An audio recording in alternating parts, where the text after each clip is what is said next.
right, so I wanted to talk about practicing. I thought, in thinking about, well, what would be a really useful place to start, a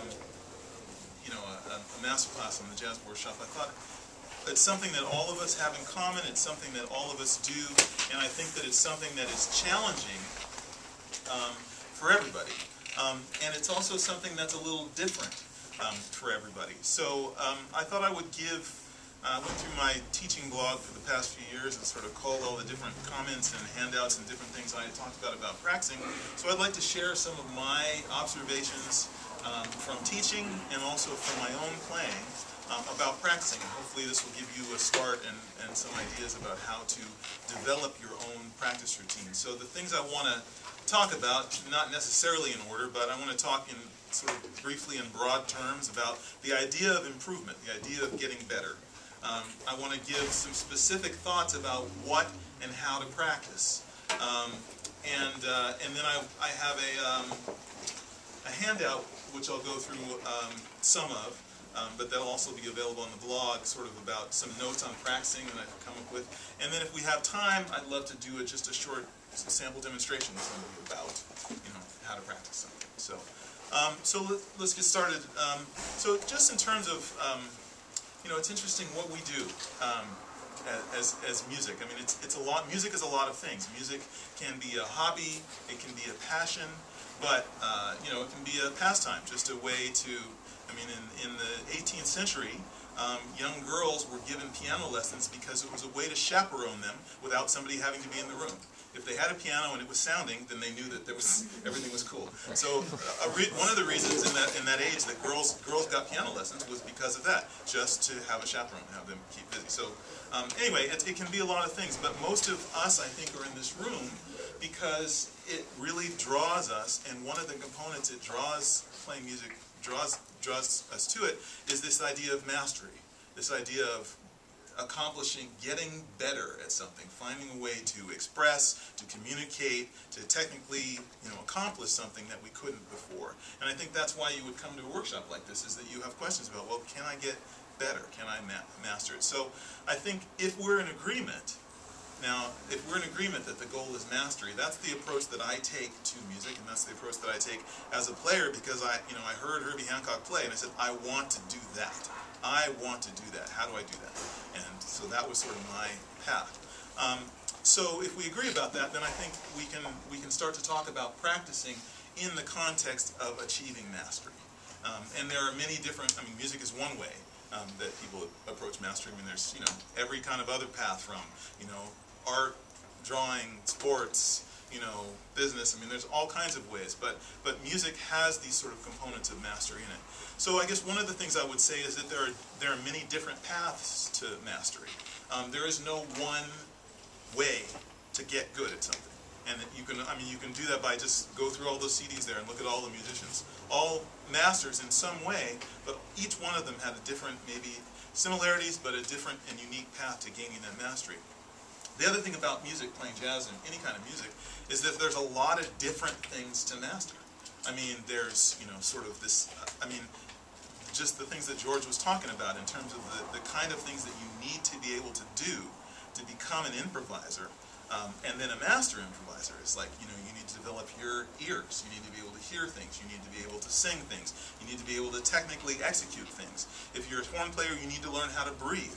If you're a guitar player, you need to learn how to, handle the mechanical aspects of this fine motor activity. I mean, there's all kinds of things that each of those things requires, addressing and gaining mastery. The thing that somebody told me recently, a friend of mine said that a good way to think about music is that learning music, getting better at music, is not a linear activity. It's not something where you can go, okay, today I'm this good, and tomorrow I'm this good, right? It's not linear. He said it's more like throwing darts at a target. It's like, okay, wow, problem, okay, got the, problem, whoa, and eventually you've got this board filled up with things that you've tackled, and that through that, you're able to express and do all these various things. It's not like climbing a mountain. It's like, wow, look where I mean, eventually, you can look back on where you were, but the progress is not day by day, incremental, measured, consistent. And I like that way of thinking of it. It's just like, wow, this issue, deal with that. Whoa, down here. Oh, something here. And you're doing it all at the same time. That's the thing. It's not like you can say, okay, step 1. Now step 2, now step 3. No, it's like, and then, just throw in as many things as you can. And so I think that, the nature of music, of jazz especially, being that, means you have to attack it in a particular way. You have to have certainly a great deal more patience, and a great deal more self-trust, because it's not like you're going to be able to, on day 10, look back and say, look how much further along I was than day 1. The other thing that's interesting to me about playing jazz is that, and this is my experience, and I think some students that I talk to, most students I talk to share this experience, is that I wanted, once I had mastered something, it didn't seem it wasn't satisfying. I didn't want to do that anymore. I wanted to do the next thing. So it's like you keep getting better, and yet the top of the mountain never gets any closer. Because the further up you get, the more you see. It's like, well, I remember when I really wanted to play this Hank Jones bebop solo in confirmation. I was in college, and I was like, if I can play this, I'm good. I'm cool. I got it. And then, I got it. I learned it, and it's like, oh, that's all I can do. That's so sad. I want to play Herbie. That's the thing, man. I want to play that solo. And then it's like, and McCoy. And then it's like, wow, listen to George Colligan. Oh, shoot, man.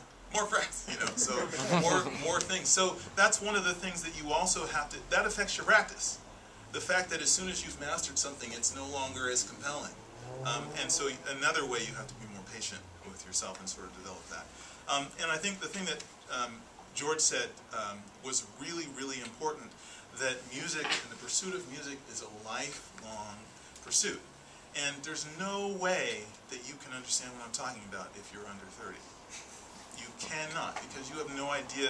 I don't think it's physically possible to have a sense of how long life is until you've lived a certain amount of it. Am I right, gentlemen?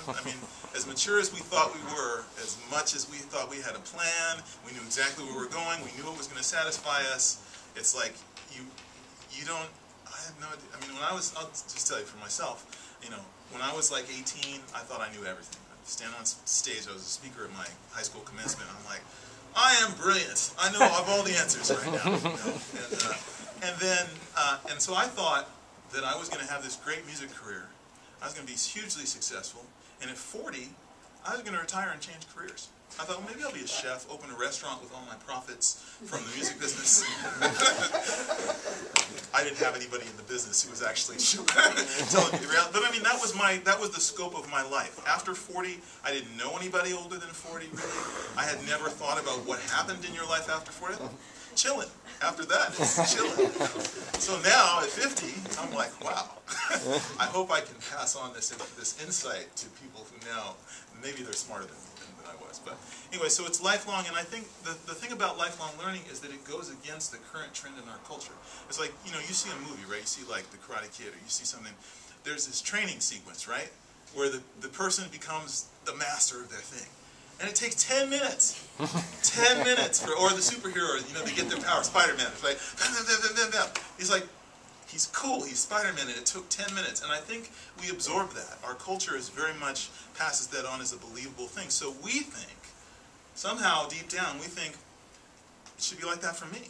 A little effort, practice, some really hard work for a year, 2 years, and I'll be a badass.